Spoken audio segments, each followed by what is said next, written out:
Alhamdulillah wassalatu wassalamu ala Rasulillah wa ala alihi wa man tabi'ahum bi ihsan ila yaumiddin. Para pemirsa, sebelumnya Al-Qadhi Abu Syuja telah menjelaskan tentang waktu-waktu sholat, yang dimana itu adalah awal pembahasan dari kitab sholat dari kitab beliau Matan Al-Ghaya wa Taqrib, Matan Abu Syuja. Dan saat ini setelah beliau membahas hal tadi, ya beliau melanjutkan dengan pembahasan sholat sunnah. Ya, beliau melanjutkan tentang beberapa pembahasan tentang sholat sunnah.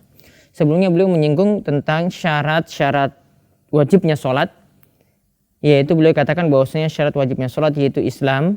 Ya, jadi setiap orang Islam itu wajib untuk melaksanakan sholat 5 waktu. Kemudian orangnya itu balik, artinya sudah dewasa. Ya, kemudian beliau mengatakan bahwasanya yang wajib lagi adalah orang yang berakal. Setiap orang yang berakal, berarti orang gila. Ya, atau orang yang hilang kesadaran, di mana hilang kesadarannya di sini mendekati gila, semisal orang yang pingsan lebih daripada 3 hari, maka dia tidak wajib untuk melaksanakan sholat. Tapi bagi orang yang berakal maka wajib untuk melaksanakan sholat. Lalu beliau menyinggung tentang masalah sholat sunnah. Beliau bahas secara umum terlebih dahulu, karena nanti di dalam beberapa pembahasan beliau selanjutnya, beliau nanti akan membahas secara lebih rinci. Beliau menyebutkan tentang sholat-sholat sunnah yang masyru' atau yang disyariatkan secara berjamaah.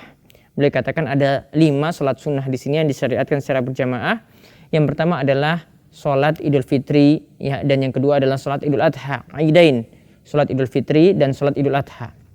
Lalu beliau katakan lagi yang kedua, ya, adalah sholat, ya, kusuf, ya, dan sholat khusuf, ya, atau kusufan. Beliau ringkas dengan kusufan, yaitu sholat gerhana. Yang dimaksud sini adalah gerhana matahari dan bulan. Jadi sini sudah 4 sholat sunnah yang beliau sebutkan. Lalu yang terakhir beliau katakan sholat istisqa, yaitu sholat minta hujan. Sholat yang dilaksanakan untuk meminta hujan saat terjadi kemarau yang panjang. Nah, itu tadi 5 sholat yang disyariatkan secara berjamaah. Ya, yang disyariatkan secara berjamaah menurut ulama Syafi'iyah. Sholat id tadi hukumnya sunnah, kemudian sholat gerhana juga hukumnya sunnah, kemudian sholat istisqa, sholat minta hujan juga hukumnya sunnah. Namun untuk sholat id di sini para ulama berselisih pendapat, ya, pendapat yang lebih rajih atau pendapat yang lebih kuat seperti yang dipilih oleh Syekhul Islam Ibnu Taimiyah, sholat id itu hukumnya wajib, karena Nabi SAW sampai memerintahkan kepada para wanita untuk keluar rumah untuk melaksanakan sholat id di lapangan. Begitu juga untuk sholat kusuf atau sholat gerhana di sini kalau dikatakan oleh Imam Syafi'i, ya, dalam kitab beliau Al-Um, yang dikatakan atau juga disebutkan oleh muridnya Al-Muzani dalam mukhtasarnya, dalam kitab mukhtasarnya, beliau sebutkan bahwasanya Imam Syafi'i, ia mengatakan bahwasanya orang yang bersafar, seorang musafir dan orang yang mukim jangan sampai meninggalkan sholat gerhana. Ya, jika mereka itu menyaksikan gerhana, jangan sampai meninggalkan sholat gerhana, sholat kusuf ketika mereka itu menyaksikan gerhana. Lalu di sini yang kita bahas, inti pembahasan kita adalah mengenai sholat sunnah rawatib. Ya, mengenai sholat sunnah rawatib. Di sini Abu Syuja mengatakan bahwasanya ini adalah sholat sunnah at-tabi'ah lil faraid, yaitu sholat sunnah yang mengikuti sholat wajib. Sholat sunnah yang mengikuti sholat wajib. Di mana beliau sebutkan di sini sholat sunnah yang mengikuti sholat wajib itu ada 17 dalam sehari. Ya, ada 17 rakaat dalam sehari. Ya, apa saja sholat sunnah rawatib tersebut? Ya, apa saja sholat sunnah rawatib tersebut?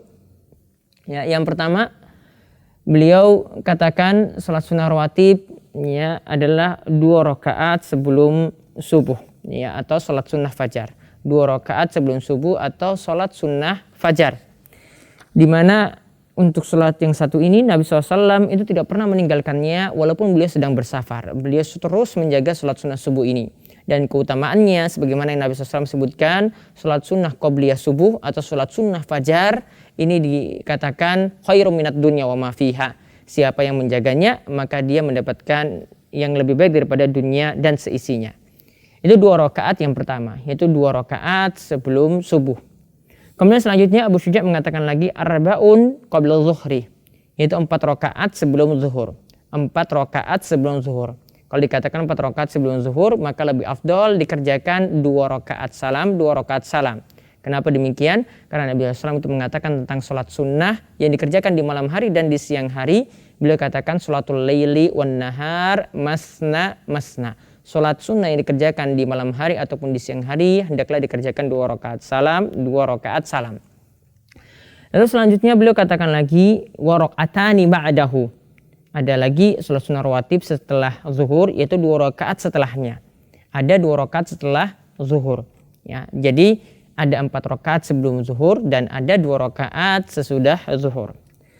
Kemudian beliau katakan lagi selanjutnya wa arba'un qabla al-asri. Ya, ada lagi 4 rakaat sebelum asar. Ada 4 rakaat lagi sebelum asar.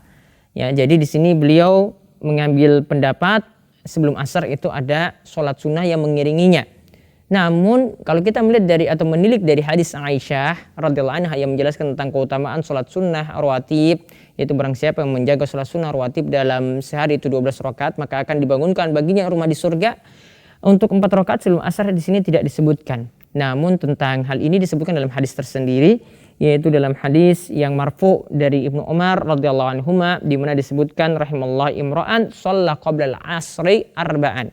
Rahimallahu imra'an shalla qabla al-asri arba'an. Semoga Allah merahmati seorang yang di mana dia mengerjakan sholat sunnah sebelum asar itu 4 rakaat. Ya, jadi kesimpulannya ada tuntunan, tetap ada tuntunan sholat sebelum asar itu ada sholat sunnah yaitu 4 rakaat, namun itu tidak digolongkan dalam sholat sunnah rawatib seperti yang disebutkan dalam hadis Aisyah. Kemudian ada lagi setelah itu 2 rakaat setelah maghrib, rakaatani ba'dal maghrib, ada 2 rakaat setelah maghrib. Ya, ini punya keutamaan juga, ya. Ini masuk dalam sholat sunnah rawatib yang disebutkan dalam hadis Aisyah. Namun sebenarnya ada sholat sunnah juga sebelum maghrib, tapi di sini tidak digolongkan sebagai sholat sunnah rawatib. Ya, sebagaimana disebutkan dalam hadis bahwasanya diperintahkan untuk mengerjakan sholat sunnah sebelum maghrib itu 2 rakaat. Ya, kemudian Nabi SAW katakan terakhir liman sya'ah. Ya, bagi siapa yang mau, artinya tidak terlalu ditekankan. Kemudian selanjutnya lagi beliau sebutkan wassalatu ba'dal isya. Ada 3 rakaat setelah sholat isya yutiru bi wahidatin minhunna. Ya, di antara 3 rakaat tersebut, ya, yang terakhir itu adalah sholat witir dikerjakan 1 rakaat. Yang terakhir itu adalah sholat witir dikerjakan 1 rakaat.